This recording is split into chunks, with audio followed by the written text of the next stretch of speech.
নবী করিম সাল্লাল্লাহু আলাইহি ওয়াসাল্লাম বলেছেন, তিরমিজিতে হাদিসটি বর্ণিত হয়েছে, যে ব্যক্তি 40 দিন জামাতের সাথে তাকবীরে উলার সাথে নামাজের শুরু থেকেই ইমামের সঙ্গে যোগ দিয়েছেন, মাঝে নয়, সেই ব্যক্তিকে আল্লাহ রাব্বুল আলামিন দুটি নেয়ামত দান করবেন। তার জন্য আল্লাহর পক্ষ থেকে দুটি পরোয়ানা জারি হবে। তার একটা হলো বারাআতুম মিনান নিফাক, এই ব্যক্তির মুনাফিকি থেকে মুক্তির ঘোষণা দেওয়া হবে, যে এই ব্যক্তির মধ্যে কপটতা নেই, সে খালেস এবং সচ্চা মুমিন, তার ইমানের ভিতরে কোনো ভেজাল নেই। এই পরোয়ানা সে আল্লাহর পক্ষ থেকে লাভ করবে। আর আরেকটি পরোয়ানা আল্লাহর পক্ষ থেকে লাভ করবে, তা হলো বারাআতুম মিনান নার, অর্থাৎ জাহান্নাম থেকে মুক্তির পরোয়ানা।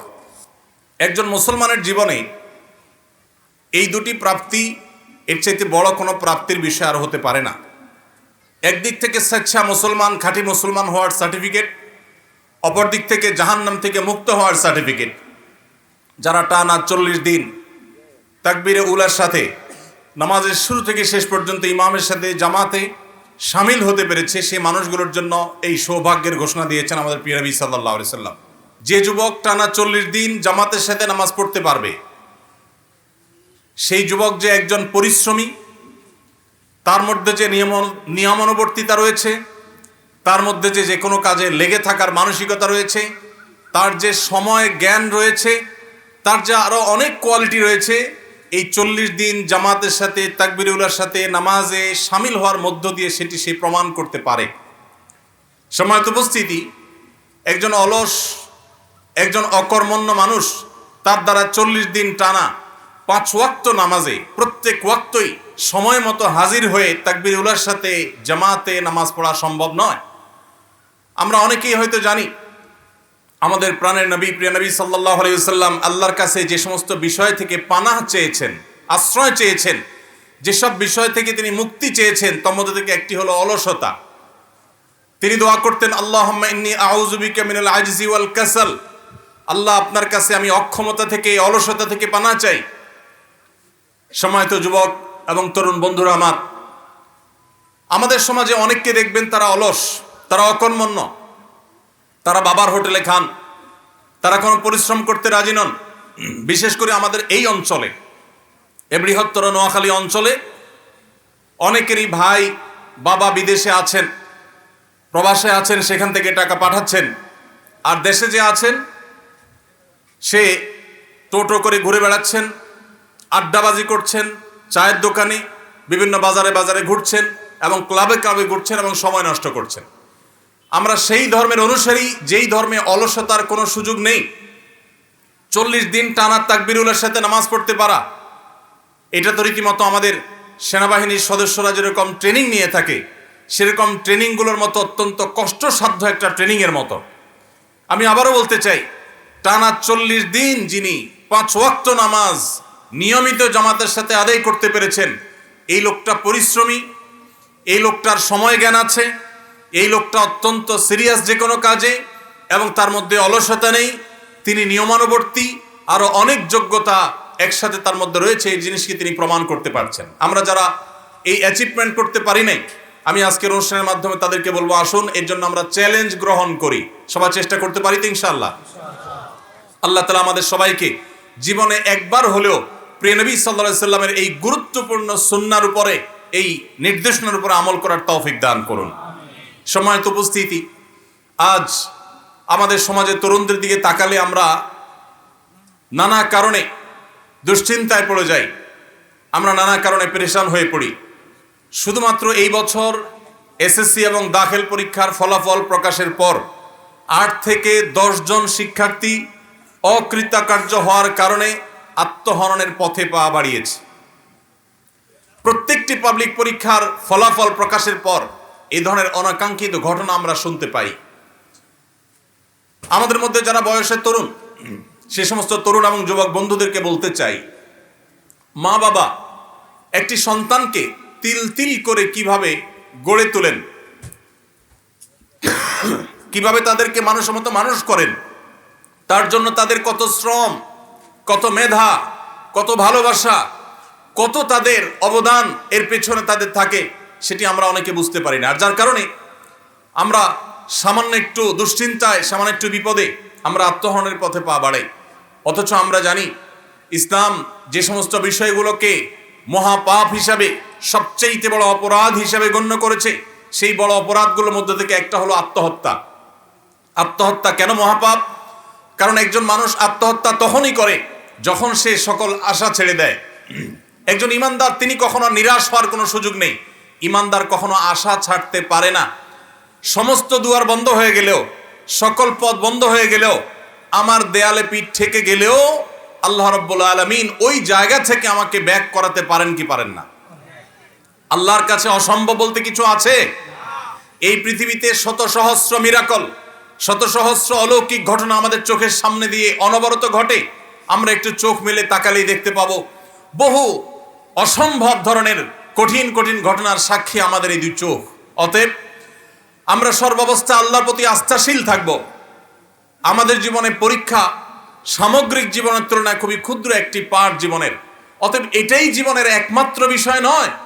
এই পরীক্ষাকে কেন্দ্র করে যারা ডিপ্রেসড হয়ে যাচ্ছেন, যারা দুশ্চিন্তায় পড়ে যাচ্ছেন, বা কেউ কোনো কারণে সমাজে অপমানিত হয়ে আত্মহরণের পথে পা বাড়াবার মতো এরকম মহা অপরাধের চিন্তা যারা করছেন, তাদেরকে বলতে চাই, আল্লাহ তাআলা বলেছেন কোরআনে কারীমে, ওয়ালা ইয়াসমির রাউহিল্লাহি ইল্লাল কওমুল কাফিরুন, আল্লাহর রহমত থেকে যারা অবিশ্বাসী, যারা বেঈমান, তারা ছাড়া কেউ কখনো নিরাশ হতে পারে না।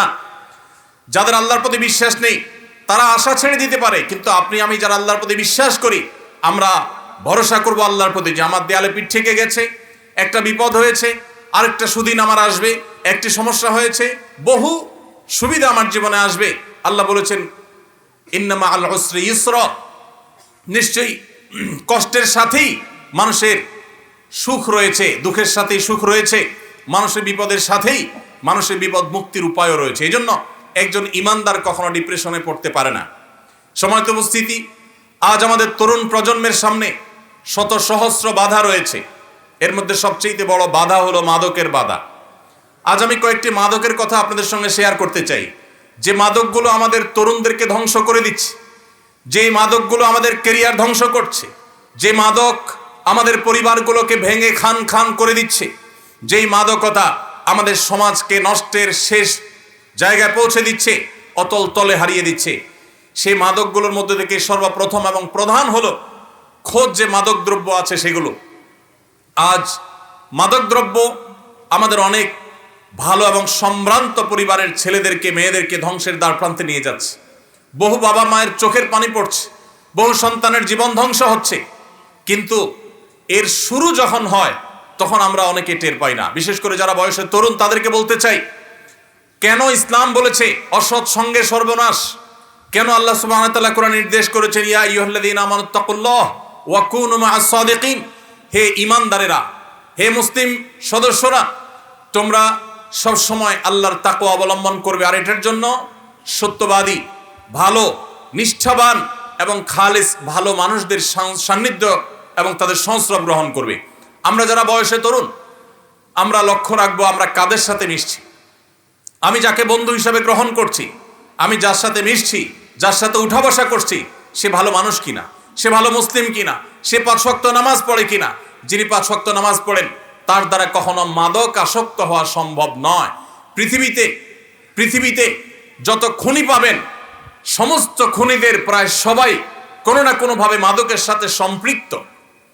যত অপরাধী পাবেন তাদেরকে দেখবেন বেশিরভাগ অপরাধীরাই কোনো না কোনোভাবে মাদকের সাথে সম্পৃক্ত। কিন্তু পৃথিবীর ইতিহাসে একজন নামাজিও হয়তো দেখাতে আপনি পারবেন না যেই নামাজি 5 ওয়াক্ত নামাজ পড়েন আবার মাদকের সাথে কোনোভাবে সম্পৃক্ত। সম্মানিত উপস্থিতি, আজ সেজন্য আমাদেরকে দীপ্ত কণ্ঠে শপথ করতে হবে, আমরা মুসলিম হিসাবে ইসলামটাকে প্র্যাকটিস করব। এর জন্য কোনো প্রকার হেজিটেশন আমাদের হবে না, হীনমন্যতে আমরা ভুগবো না। আমরা সেই ইসলামের অনুসারী যে ইসলামে আমাদের সমস্ত সমস্যার সমাধান আছে। আজকে আমাদের আইন শৃঙ্খলা রক্ষাকারী বাহিনী, তারা কিশোর গ্যাং এটা মোকাবেলা করতে গিয়ে হিমশিম খেতে হচ্ছে। আজকে মাদক নিয়ন্ত্রণ করতে পারছে না, নানামুখী অপরাধ আমাদের সমাজকে ধ্বংস করে দিচ্ছে। যুবকরা যখন ধ্বংসের পথে পা বাড়ায় তখন তারা নিজেরাও টের পায় না যে তাদের সামনে কি জাহান্নাম অপেক্ষা করছে, তাদের সুন্দর এবং সোনালী ভবিষ্যৎকে কিভাবে ধ্বংসের অতল তলে ফেলে দিচ্ছে, এটা যুবকরা অনেকে টেরও পায় না। সময়ত উপস্থিতি, এজন্য আমাদের মাদকের ভয়াবহতা থেকে, এর করাল গ্রাস থেকে বাঁচতে হলে সর্বপ্রথম যে বিষয়টি আমাদের মাথায় রাখতে হবে তা হলো কখনো অসৎ সঙ্গ অবলম্বন করা চলবে না। সব সময় নামাজি, দিনদার, আল্লাহর সঙ্গীকে সঙ্গী হিসাবে গ্রহণ করতে হবে। মনে রাখবেন, কেউ জীবনে প্রথম মাদকের যে সমস্ত ট্যাবলেটগুলো আছে, যে সমস্ত সিরাপগুলো আছে, এগুলো সেবন করা শুরু করে দেয় না। এগুলো প্রথমে শুরু করে না। মাদকের শুরু হয় সাধারণত, একেবারে শুরু হয়ে থাকে অসৎ সঙ্গী, খারাপ বন্ধু, তাদের সাথে আড্ডাবাজির মধ্য দিয়ে। এরপরে মাদকের দ্বিতীয় ধাপে এসে ধূমপায়ী বন্ধুদের পালায় পড়ে ধূমপান করে। এটা হলো মাদকের দ্বিতীয় ধাপ।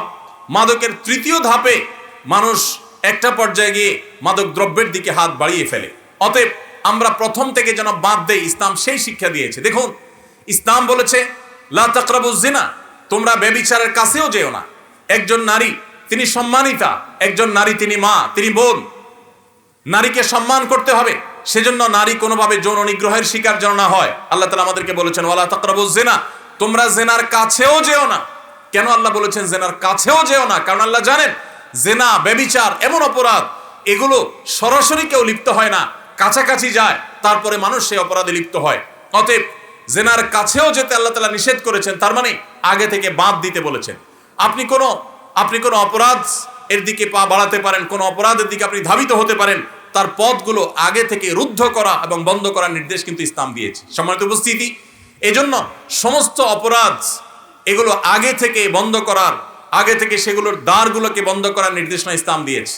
আপনি দেখবেন আজ এই ভোগবাদী সমাজে একদিকে বিজ্ঞাপনী বিলবোর্ডে, একদিকে সংবাদের মাধ্যম নামে, একদিকে বিনোদনের নামে, শিক্ষার নামে, নানা নামে আমাদের যুবকদেরকে ব্যভিচারের পথে প্ররোচিত করা হচ্ছে, তাদেরকে উদ্বুদ্ধ করা হচ্ছে, তাদেরকে নানাভাবে উস্কে দেওয়া হচ্ছে, তাদের চরিত্রকে তারা ঠিক যেন রাখতে না পারে সেভাবে নানাভাবে আজ সংস্কৃতির নামে, বিনোদনের নামে, নাটকের নামে, সিনেমার নামে, বিজ্ঞাপনের নামে, প্রচারের নামে, নিউজের নামে, নানা নামে আজ সেখানে নারীকে উপস্থাপন করা হচ্ছে, যার কারণে যুবকরা বিপদগামী হয়ে যাচ্ছে, ধ্বংসের অতল তলে হারিয়ে যাচ্ছে।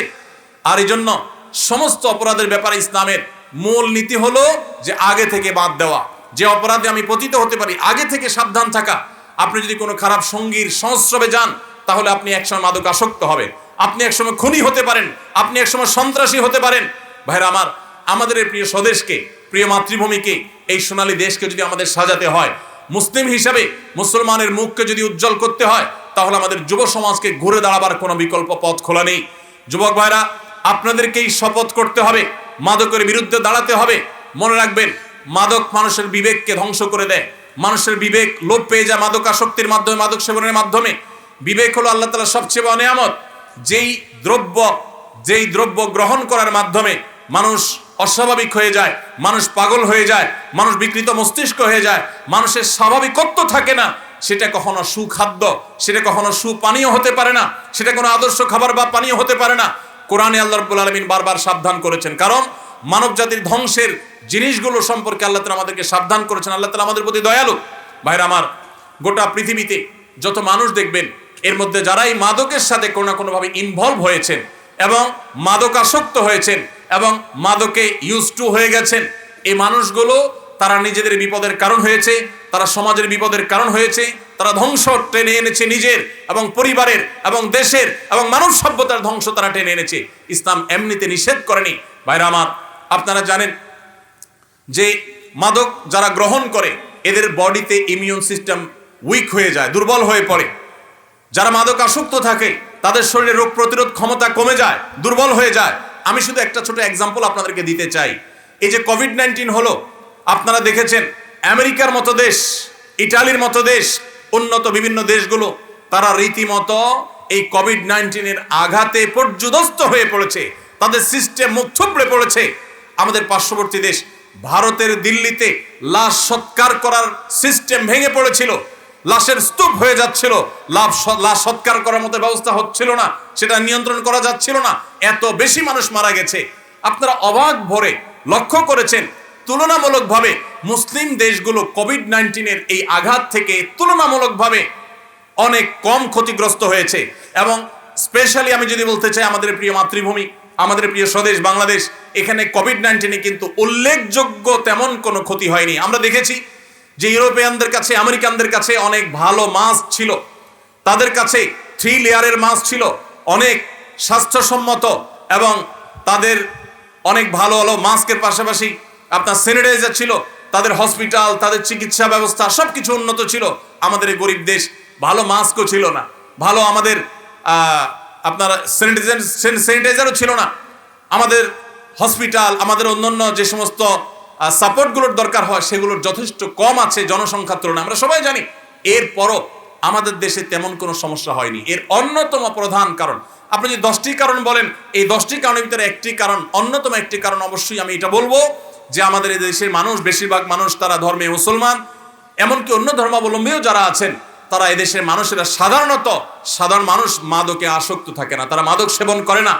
এর ফলে আল্লাহ তাআলা তাদের শরীরের মধ্যে ইমিউন সিস্টেমকে স্ট্রং করেছেন। আপনি মিডিল ইস্ট লক্ষ্য করবেন, সৌদি আরব, আপনি আরব আমিরাত এবং যে সমস্ত মুসলিম দেশগুলো, বিশেষ করে যে সমস্ত দেশগুলোতে, সৌদি আরবের কথা স্পেশালি বলতে পারি, আরো যে সমস্ত মুসলিম দেশগুলোতে সাধারণ মানুষের মধ্যে মাদক সেবনের পরিমাণ কম বা এর হারটা কম, আপনি লক্ষ্য করে দেখবেন কোভিড-19 তারা সবচেয়ে কম সাফার করেছে, কারণ তাদের ইমিউনিটি স্ট্রং ছিল। আর যারা মাদক আসক্ত হয়েছে তাদের লাং আগে থেকে ধ্বংস হয়ে গেছে। এজন্য ভাইরা আমার, আমরা মাদককে না বলা ছাড়া আমাদের জীবন কখনো গড়ে তুলতে পারবো না। আমরা যদি সুন্দর ক্যারিয়ার গড়ে তুলতে চাই, আমরা যদি সুন্দর সমাজ গড়ে তুলতে চাই, আমার শিক্ষা জীবনকে যদি আমি সাজাতে চাই, আমি যদি দেশ এবং বিশ্ব মানবতার জন্য, মুসলিমের জন্য কিছু করতে চাই, মাদককে না বলার কোনো বিকল্প পথ আমাদের সামনে খোলা নেই। ছাত্র জীবন থেকে, তরুণ বয়স থেকে মাদকের দিকে হাত বাড়িয়েছে আর মানুষের মতো মানুষ হতে পেরেছে এরকম একজন দৃষ্টান্ত আমরা দেখাতে পারবো না। এই জন্য আমরা মাদকের বিরুদ্ধে সবাই না বলবো তো ইনশাআল্লাহ। এই সমাজে যৌতুক ছিল ঘরে ঘরে, জনে জনে, প্রত্যেকটা পরিবারে যৌতুকের চর্চা ছিল। আজ আনন্দের সঙ্গে আমরা বলতে পারি যৌতুককে আমরা এই সমাজ থেকে ঝেঁটিয়ে বিদায় করেছি। যৌতুক এখন আমাদের সমাজে রীতিমতো একটা দোষের ব্যাপার, এবং এটার পেছনে সবচেয়ে বেশি অবদান আমাদের প্রশাসন, আইন শৃঙ্খলা রক্ষাকারী বাহিনীদের পাশাপাশি, সে সমস্ত ভাইদের পাশাপাশি সবচেয়ে বেশি অবদান রেখেছেন আলেম সমাজ। মসজিদের মিম্বর থেকে, ওয়াজ মাহফিলের মঞ্চ থেকে যৌতুকের বিরুদ্ধে তারা স্লোগান তুলেছেন।